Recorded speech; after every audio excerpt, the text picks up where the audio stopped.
দেশীয় তৈরি দুইটি পাইপ গান সহ গ্রেপ্তার দুইজন।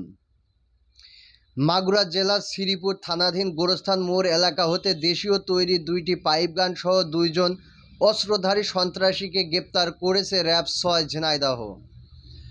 মঙ্গলবার র্যাব-৬ সিপিসি-2 ঝিনাইদহ ক্যাম্পের একটি আভিযানিক দল গোপন সংবাদের মাধ্যমে জানতে পারে যে মাগুরা জেলা শ্রীপুর থানাধীন গোরস্থান মোড় খামারপাড়া বাজার এলাকায় কতিপয় মাদক ব্যবসায়ীরা অবস্থান করছে। প্রাপ্ত তথ্যের ভিত্তিতে আইনগত ব্যবস্থা গ্রহণের লক্ষ্যে আভিযানিক দলটি মাগুরা জেলার শ্রীপুর থানাধীন গোরস্থান মোড় খামারপাড়া বাজার এলাকায় বায়তুন নূর মসজিদের পাশে থাকা রাস্তার উপর একটি বিশেষ অভিযান পরিচালনা করে।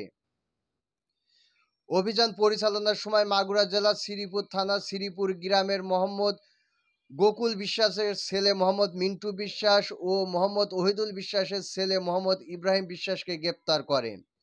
এ সময় উপস্থিত সাক্ষীদের সামনে গ্রেপ্তারকৃত আসামিদের নিকট হতে দুটি দেশীয় তৈরি পাইপগান উদ্ধারপূর্বক জব্দ করে। পরবর্তীতে জব্দকৃত আলামত ও গ্রেপ্তারকৃত আসামিদেরকে মাগুরা জেলার শ্রীপুর থানায় হস্তান্তর করা হয়। গ্রেপ্তারকৃত আসামিদের বিরুদ্ধে অস্ত্র আইনে মামলা হয়েছে।